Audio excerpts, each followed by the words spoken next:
So me and the boys were walking through the forest the other day. We were packing gear, had my scar in my hands cause that's how I roll, when suddenly some douchebags were coming through the woods with flashlights pointed at us. Needless to say, we didn't hesitate, we opened fire immediately, cause you can't let these things slide, man.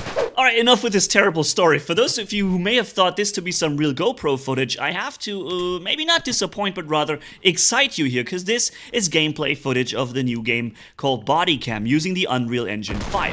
And I often thought about this in the past, but this is truly the first time that I can say I can no longer distinguish game from real life. What little imperfections there are left are being coated by the Bodycam perspective's shakiness and grainy view. Furthermore, the only giveaway for being a game would be the facial animations that we're not very good at doing, which are being pixelated just like GoPro footage would be that you saw on the news somewhere.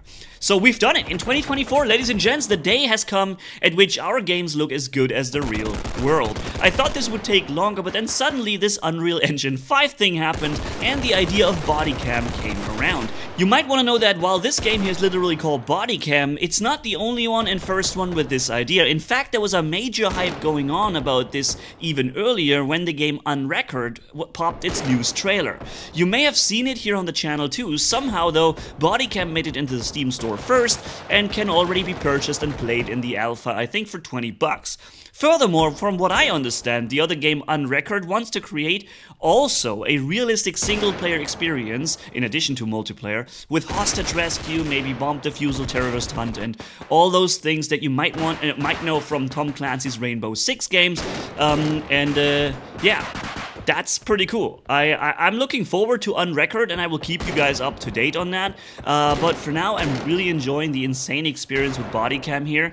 But some lower-paced terrorist hunt, like in Raven Shield or Ready or Not, would really be awesome too. Let's see what, or where this is going, because it's already looking insane, and I'm having a blast playing it. The weird thing about this game is how the controls work. Like, you move your mouse to the edge of the screen, and the camera isn't yet following it.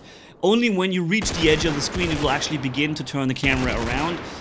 So the weapon sways within your screen without, turning the screen actually, and so you're kind of guessing where your weapon really is pointing, unless you're aiming down sights, of course, which is also really shifted from what perspective you are used to from other games, and it just plays and feels extremely different, and it really takes some time of getting used to, but once you get there, the experience is freaking realistic and very, very intense. Of course, don't expect a full game here. The alpha has some problems too. For example, finding working lobbies where you can actually play and not get thrown out immediately after joining. That is a bit of a problem. And also, I couldn't find out how to mute talking players and their voice comms, so that was an issue as well. But it's an alpha, there's going to be a lot of work still to do. We can see already where it's going and it looks fantastic. I would personally enjoy some more game modes and also very capable AI opponents for co-op or lone wolf style play. Right now you're getting random weapons also assigned to you at round start. I think in the future it would be more like buying weapons from the in-battle currency that you earn, similar to Counter-Strike perhaps. Or you can just buy a loadout in general in the menu and use it wherever.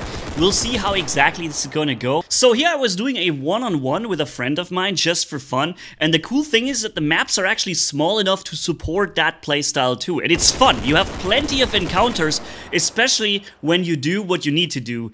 Use your ears. Your ears are your best friend in this game. You need to hear where your enemies are, and if both players are doing that, you'll have plenty of shootouts, even in a one-on-one or two-on-one. And generally goes, I think for me, the less players there were on the map, the more fun and tactical the game became, because especially in Team Deathmatch, the spawn locations are still pretty messed up, and often players are spawning behind you, and it's such a chaotic mess. And the fewer players there are, the more tactical and survival feel comes up, and where you can really, try and outsmart or outmove your opponents and be the better survivor on the battlefield.